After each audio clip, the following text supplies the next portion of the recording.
All right, what is it? Wait, what am I doing here? Is the set review over? I already did all the cards and all the colors. We did our best in shows. What's happening? Apparently, there's more cards. So, in a strange twist of WotC just doing WotC stuff, there are 20 cards in Kaldheim that will be legal in standard, but are not in draft boosters. Instead, they're in the set boosters. I don't know. You could have fooled me too.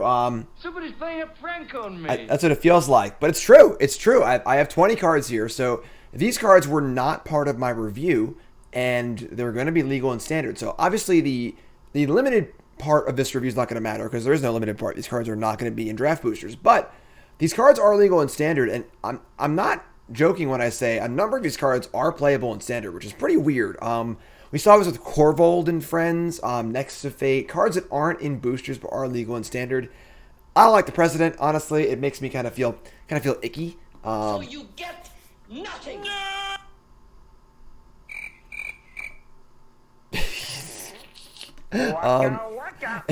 It makes me feel a little icky, and apparently my fingers get sticky and I screw up the soundboard. But I don't like it. Honestly, I'm a boomer. I just don't like it. But they're here. They're in standard. We got to go over them, honestly. So our 20 cards. Let's go for the 8th part of our set review. The unexpected part. Let's go. First card is Armed and Armored. 2 mana for an instant. Vehicles you control become artifact creatures end of turn. Choose a dwarf you control. Attach any number of equipment you control to it. So that one's got the word equipment on it. Therefore, it is... it's not good. It's not good. But, yeah. We'll move on. We're only looking at constructed now, so I should go a little faster. Starnheim Aspirant. 3 mana for a 2/2. Angels cost 2 less to cast. Kind of similar to, there's a dragon card like this. Dragon Speaker's Servant. That card costs 2. It's a 1/3. This costs 3. It's a 2/2. In the Stomp format, that's not going to do it. There aren't really any Angels worth ramping into, and white can't ramp otherwise, so not a very good card. Pretty easy pass. Next up is Valkyrie Harbinger, which is an Exalted Angel. It's a 4/5, 6 mana flying lifelink angel. It's also a cleric. Has the beginning of your end step. If you gain 4 more life this turn, make a 4/4 flying angel token, a Sarah Angel token. Probably not good enough. 6 mana is a lot. There is a saga that can make a creature come back with haste. And that interests me a little bit as trying to think about what card you'd want to bring back with haste and attack with immediately that could be good. This is kind of a cool one for that. But it seems pretty fringe, honestly. If we play this immediately and get a 4/4, I'm not even sure if a 4/5 that made a 4/4 would even be like that good. It would be good, but not like, jump through hoops good. But it is reasonable. It's a card that could see play if things break right. The power level is reasonably high. It just costs 6 mana. So Valkyrie Harbinger, that's super exciting. War Chanter Scald. 3 mana for a 2/3 dwarf cleric. So okay types and decent stats. Whenever it becomes tapped, if it's enchanted or equipped, make a 2/1 dwarf berserker token. That's not bad. I mean, obviously, enchanted or equipped, these are like the negative buzzwords in this set. Typically, these sorts of equipment matters cards don't really work. But making a 2/1 every turn is pretty good. So again, another like fringe, could maybe have an outside shot at playability kind of card. Something to remember when you're building your Aura deck, if that happens to be a thing. Up next is Youthful Valkyrie. 2 mana angel, 1/3 flyer, so not like the worst. Whenever another angel enters the battlefield under your control, put a +1/+1 counter on this. So this card's like kind of fine. If you play one other angel or changeling, a 2/4 flyer for 2 is pretty good, and it has the ability to scale up as well. There are some pretty cool angel cards in both black and white. There is the 2/4 that gains life for angels. It's a 3-drop rare, really really good. We like that card. They're out there for sure, as well as changelings and stuff. Another card that has like an outside shot at playability, not a card you're like gonna rush to slam into your deck, but like under the right circumstances, this could definitely see play in standard for sure. As a cheap tribal card with a payoff, not bad. It's not bad. Moving on to blue, all the colors are going to be at once here. It's only 20 cards, obviously. Absorb Identity, 2 mana for an instant. Return target creature to its owner's hand. You may have shapeshifters you control become copies of that creature until end of turn. Pretty narrow. 2 mana bounce spell, not super exciting. Obviously, if you're playing on a shapeshifters, it's kind of cool. I guess if you like... I mean, there's some pretty happy, Christmas land scenarios here where you bounce their Elder Gargaroth. You make your 3 Chainlinks into Elder Gargaroths, attack for, 18, make 3/3/3, just go nuts. Like, the dream scenarios here are pretty good, but I don't really see a shapeshifter deck being a thing. And even then, we're looking at maybe it works, maybe it doesn't. Pretty narrow. A cool card. Definitely kind of fun effect. Kind of a wild effect. I've never really seen this before. The fact that it's also just a bounce spell at the floor makes it passable too. Another possible fringe card. It's not the best card ever, but this is not some draft chafe card. This card could see play in theory, as a possibility. Even just make all my things into your Bone Crusher Giants. They're all 2/2s or whatever. Now they're 4/3s is the possible thing, and you bounce their creature too. So kind of a cool card, kind of fun. Probably won't see play, but definitely as a card you could keep an eye on if there are enough shapeshifters that matter. Up next is Giant's Grasp. 4 mana for an enchantment aura. You enchant a giant you control, and then when Giant's Grasp enters the battlefield, you gain control of target non-land permanent for as long as Giant's Grasp remains on the battlefield. So this is a 4 mana Confiscate. An effect that usually costs 6, and it is playable and constructed. We've seen Confiscate effects multiple times in Standard over the years. And this only costs 4, but it's tethered to a giant you control. And if they kill your giant, you lose the effect. Still pretty powerful, though. I mean, 4 mana to steal your Planeswalker is pretty nice. So there are obviously good things to steal. You can steal their Great Henge, and so on and so forth. So there are cards that are worth stealing aside from just taking their, Lovestruck Beast or whatever, which is also just fine. So another kind of fringe card. I mean, this card's pretty powerful. Obviously, if your opponent's playing out of kill spells and you can't reliably keep a giant in play, not super exciting. But if you're playing a matchup where your giants are going to reasonably have a good chance to live, stealing their Planeswalkers is insane. And even if it just ends up being steal your Planeswalker, minus it, get some value, and then it dies, that's great too. So another card that's just pretty good. I mean, all of these cards so far have mostly been pretty reasonable and could definitely see play given the right circumstances. Up next is Surtland Elementalist. 7 mana for an 8/8. Okay. As an additional cost to cast this card, reveal a giant or pay 2. So that's actually 9 mana for an 8/8 or reveal a giant. That's not very good. Whenever it attacks, you may cast an instant or sorcery card from your hand without paying its mana cost. So this could be some sort of crazy, combo-y card or some way to sneak attack this card into play. We can use it to cast an ultimatum or something like that, which is kind of cool. Probably not happening. There aren't really many sneak attack effects in Standard right now. But honestly, for older formats, this could be a thing as well. Say you somehow sneak this into play and then cast, what's it called?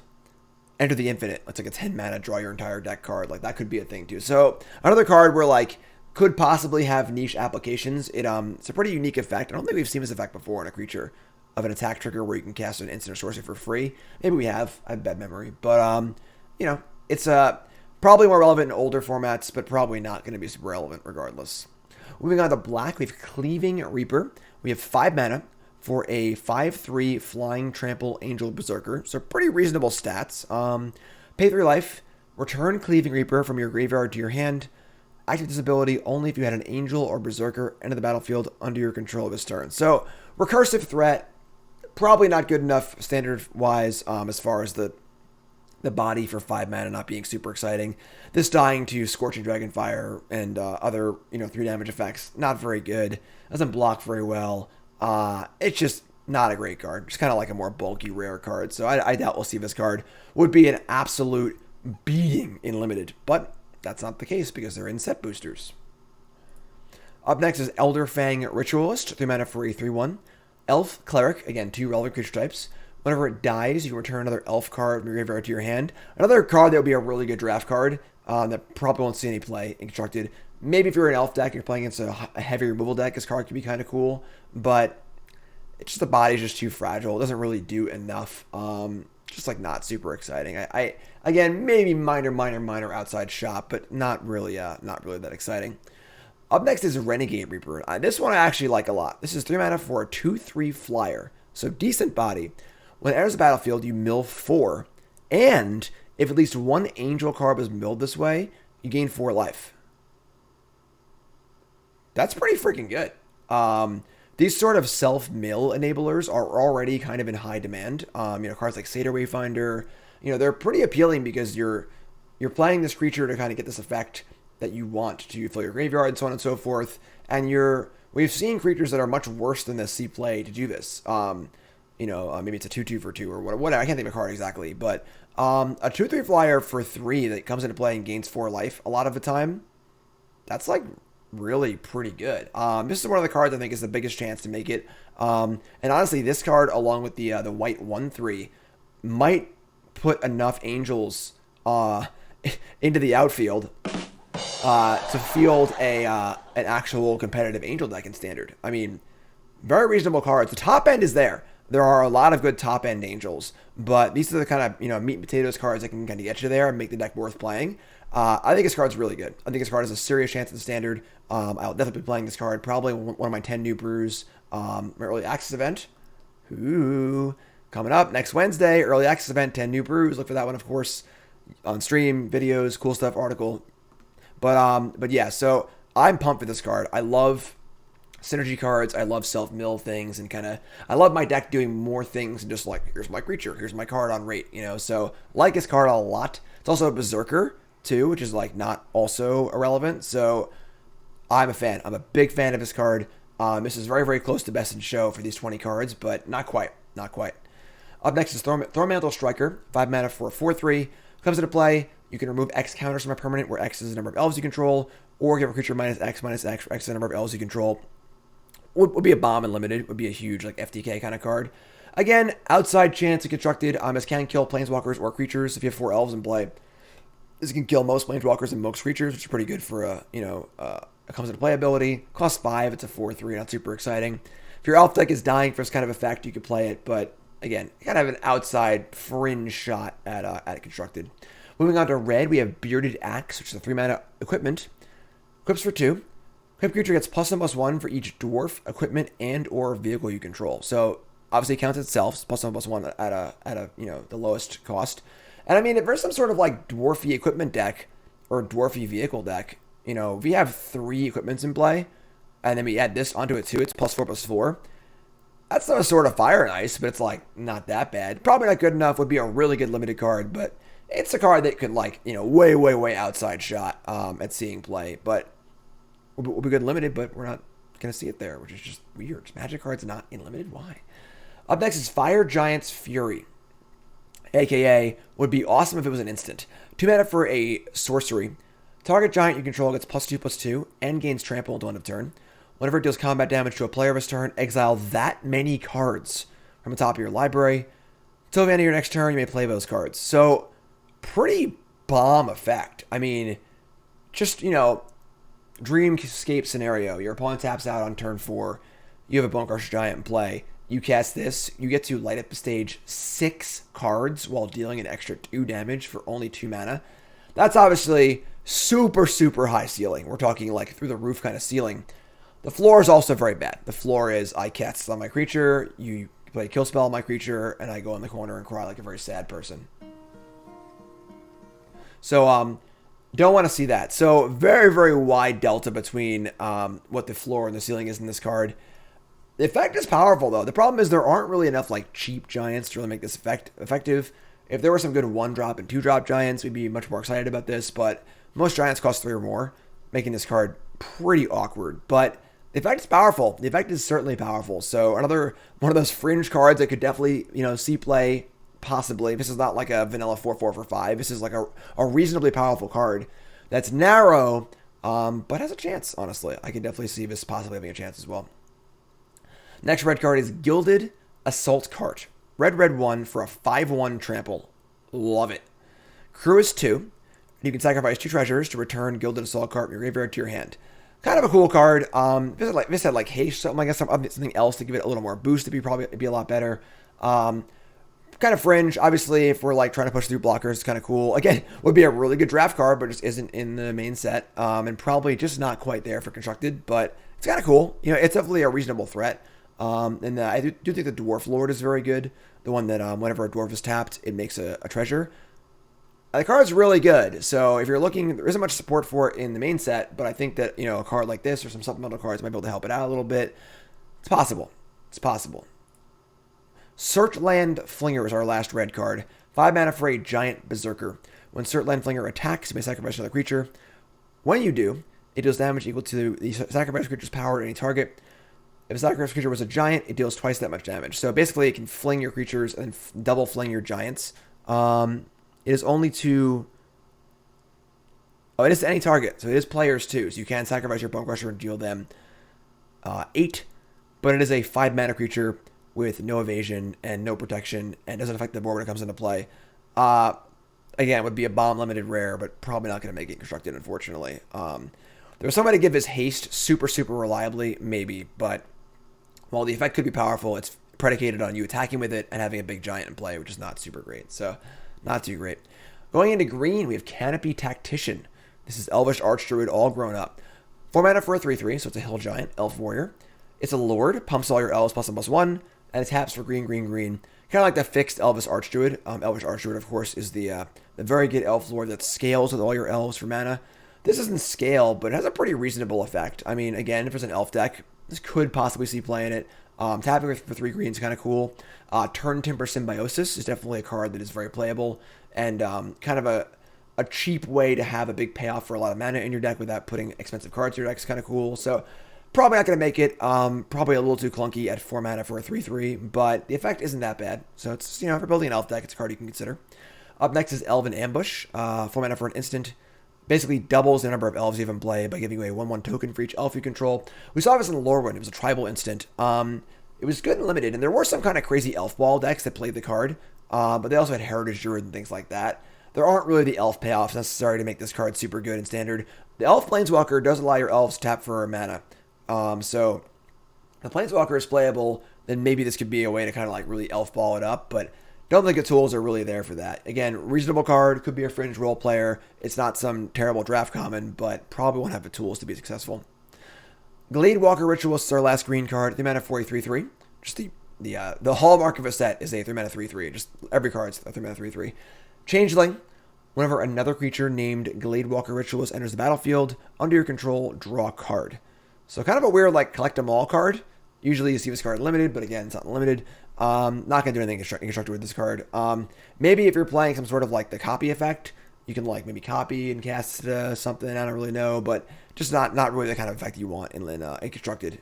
Just not really super great. It is a changeling, but don't think that'll make it matter enough to really matter. So kind of cute, but. And our last card, Thor's here, our best in show for the made-up category of weird cards that aren't actually in the main set. Rampage of Valkyries. Again, I think Angels is very, very real. The 3 cards we've seen in these 20 cards are a lot of extra pieces to the already previewed cards that are pretty good. And this card is nice. 5 mana for an enchantment. Comes into play, make a Serra Angel. So it's at base a Serra Angel. It's a 5 mana 4/4 flying vigilance. That's not good enough for standard. But wait, there's more. Whenever an angel you control dies, each other player sacrifices a creature. It's a Grave Pact for angels, which is pretty damn powerful. If you're playing as a creature deck, like, if you've ever seen a Grave Pact in play, it's absurd. Grave Pact is black, black, black, 1 enchantment. Whenever one of your things dies, one of theirs thing dies. Obviously, Grave Pact is very good because you're playing it in decks with, like, crappy goblins and 1/1s and crappy zombies you want to die and self-sacrifice effects. Angels are a little bigger than that. We don't necessarily want our angels to die all willy-nilly, but this is just a bonus on top of already getting a 4/4. That's pretty awesome. This card is very, very good, I think. And then it's also just an enchantment that makes a token. So obviously Yorion, one of the most improved cards, obviously, with all the sagas and everything else.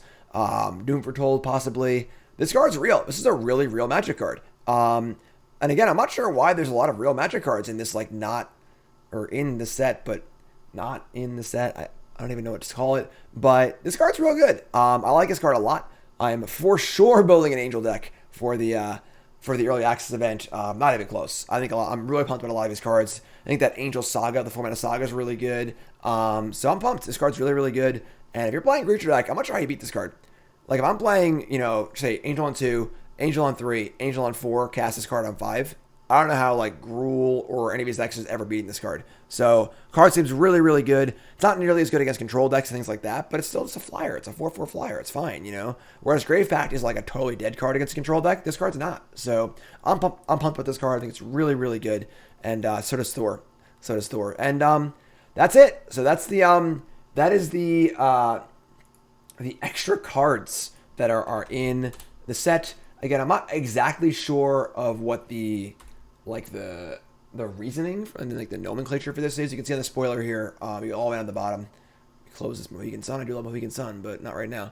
All the way down here at the bottom, all the way down, you can see theme and set booster cards. So they're not in the main set, but they're standard legal, and they're in the theme boosters and the set boosters. Again, kind of weird. It's also the commander cards, but these are legal in Commander and Legacy, but not in Standard, even though they are Kaldheim themed. You gotta make things more simple for me, I think. I'm just too old and dumb to figure all this stuff out. But what are you gonna do? So, all my YouTube folks, like, comment, subscribe. I love you all. Appreciate you popping in for this this little surprise extra bonus review here. But I've also, if you haven't seen my other reviews, check them out. I have all 5 or all 7 set reviews up. All the colors, constructed, limited, every single card. Every single one, and they're all on YouTube right now. They're all live. You can go watch them. Go check those out, of course. Check out the Early Access event next Wednesday, 10 new brews. Check out my Cool Stuff article Friday, tomorrow. That's Friday the 22nd. I'll be doing my usual love-hate article. Tons of new content for Kaldheim. I'm pumped. You should be too. I love you all. Thanks for watching. Like, comment, subscribe. And all my folks who want to support me big time, hit that join button. It's only $5 a month, all right? I love you all. Thanks for watching. I'll see you next time.